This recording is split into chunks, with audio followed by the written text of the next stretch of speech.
Hi guys, and welcome to the Ace Tanker for the Churchill I, the Tier 5 British heavy tank. Now, this is a tank I rebought recently. It's got a 75% crew in it, so it's not very good. It wasn't very good first time round.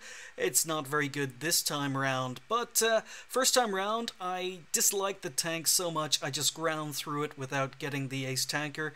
And now that I'm actually collecting Ace Tankers, I had to rebuy it and replay it. But thankfully, I haven't played too many games in it. And really happy to pick up the Ace, especially seeing as I've got such a bad crew. But this is a perfect storm for the Churchill I. I was feeling really good going into this game. I'm top tier. It's a tier 5 game. Lots of tier 5s on either side, but I am top tier. It's also a 76%er, so pretty good chance of winning regardless of what I do in this game. But I need to be aggressive, and being aggressive in a Churchill I is not easy to do because it's not particularly a fast tank. The other really nice thing, the reason I was feeling good going into this game, is because it's on Ensk, and that means I'm not in a big open map. RT isn't going to destroy me. In fact, there's no RT on the enemy team, and I don't have to travel very far in order to encounter enemy tanks. I think the Churchill I is a tank that really enjoys city maps, really enjoys small maps, but it suffers on big open maps. So thankfully, everything is looking good. So let's go. So my plan is to advance down the 7-8 lines and just keep rolling and basically just keep shooting, because the gun on the tank is actually okay. It's a got 145 millimeters of penetration with 135 alpha damage, and even though I've got a bad crew in it, the reload time is still pretty good at 4.2. So I'm sure with the 100% crew I could get that down to about 4 seconds, but my plan is just to roll forward.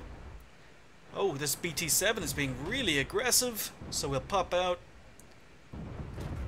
get a shot into him, and there we go. Nice ammo rack for 140 damage. Probably, if I'd rolled low, didn't need to ammo rack him, but I bounced my first shot through the wall on the M3 Lee, get another shot in. And now that the enemy team in front of me have disappeared, it's time to start rolling forward again. So a lot of my team are on the 0 line, and I want to be the furthest forward. Just wondering if I can get any more shots at the Lee. And there we go. We nicked the kill for a whole 20 hit points. So time to keep advancing. And I'm quite happy to see that an enemy KV-1S has been spotted in town. So Churchill I, my counterpart. Let's go down and see if we can do some work here. So he's not looking at me. And boxes in the way. And I try to go for his middle plate and miss or bounce. Then decide, oh, what the heck, let's just go for his turret. He's focused on the T-25. So we get another shot into his turret. Try to track him, but he's at a bad angle. And this is where the Churchill really excels. So we get a nice shot into his side. Go for my kill shot and bounce because he's at an angle. You really have to keep the Churchill angled. Your shots will bounce or absorb a lot of shots.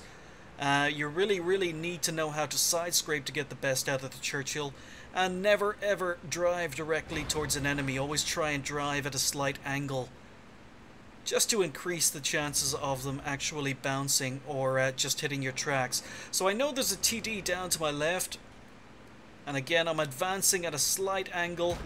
Unfortunately, he has more than enough penetration to pen me, so I'm going for some blind shots. Oh, and there he is. He's further to the left than I thought. So there you go. First shot penned me, but I was at an angle, and the second shot hit my tracks. My tracks absorbed it. It tracked me, but I received no damage. So I'm on 3 kills, 845 damage, and all the other enemy tanks have now been spotted in town. So now I've got to deal with this slow tank, and I'm hoping that my team don't kill everything before I get there. Score is 7-9, so we're actually losing. But a lot of the enemy tanks are on low health. So I'm coming across here going, don't kill them all, don't kill them all. They take out our T14. So now we're going to do some side scraping on this corner. So I come around the corner, get one shot in, pull back, and again they hit my tracks for no damage. Hit my tracks for no damage. I use a repair kit, and now it's time to start side scraping. They're missing. They're bouncing. So get one into the SU. And can we finish him off? And there we go. The reload's good enough to finish him off. So I've just been tracked for no damage by the T25. Missed my shot on the T34. But you can see that I'm side scraping. I was at a really, really good angle to all the tanks that were in front of me. Enemy team are capping. I'm debating whether or not to move out and side scrape that corner, but then I see that the KV-1S has died, so I'm just going to try and flank.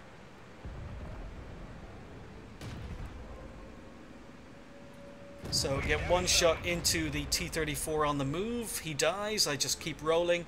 Now I'm going to take a risk. Cross the gap. Nope, no one shot me. That's nice. So we're going to move up. Oh, and a full health KV-1. Where did he come from? I was hoping to ambush the low health KV-1. So I'm on 493 health. And he bounces. Unfortunately, I don't have enough room to maneuver here. I can't get my side scraping angle. Yeah, he's well angled, so he knows what he's doing. So I've got the corner of his weak strip. Managed to get one shot in, but he pens me. But we've got the reload. Get another shot in for more damage. And he is penning me. He knows what he's doing. So he's side scraping, I'm side scraping. He's doing better than I am at the moment, unfortunately. So go for a shot in the side of his turret, manage to pen it, but he gets me on the side of the turret, manages to pen. So I decide enough side scraping, he's just fired. I'll pull out, take a shot, reduce him to a one-hit kill, and now I'm trying to goad him into firing because he hit me as well. So we're both one-hit kills. It's all down to whoever side scrapes best here. Yes, he bounces. My tracks absorb the shot. I pull out. Take him out for kill number 5. 1946 damage, and the game is over. So really, really happy. Picked up the Ace Tanker, also picked up a high caliber, a steel wall, and Spartan for bouncing that last shot, my tracks eating the shells, allowing me to kill the KV-1. Really, really nice game, and as I say, really, really happy with it. I was able to sell the Churchill 1, and I've bought the next Churchill. I think it's a Churchill 7 at tier 6. That's the next British tank I need an Ace Tanker in. But we finished up with 1173 XP, 1946 damage, and 5 kills. It's a shame I couldn't have picked up the Top Gun as well. Fired 26, hit 21, pen 16. I bounced quite a few shots, which is a shame because as top tier I had more than enough penetration to be able to pen most of my shots, but it just didn't happen and I missed about 10. But 16 shots received, 9 penetrations and 7 non-pens, but of those 9 penetrations only about 5 did damage, so my tracks ate quite a lot of shots, and that's why you need to know how to side scrape and how to angle in a Churchill. The tracks are your friends. Put a toolbox on the tank, try and get a repair crew, and you will get tracked a lot, but it will save your life. So I blocked 1,000 damage with my tracks and with my armor, spotted 1, damaged 8, destroyed 5, did 119 assistance damage, and earned almost 38,000 credits with the premium account. 1759 XP on a ×3, I'm happy to say. 879 bonus thrown in, left me on 6,156. So a lot of XP, really, really happy with that game, and that's the last time you'll see me in a Churchill 1. Thanks for watching. I'll see you next time.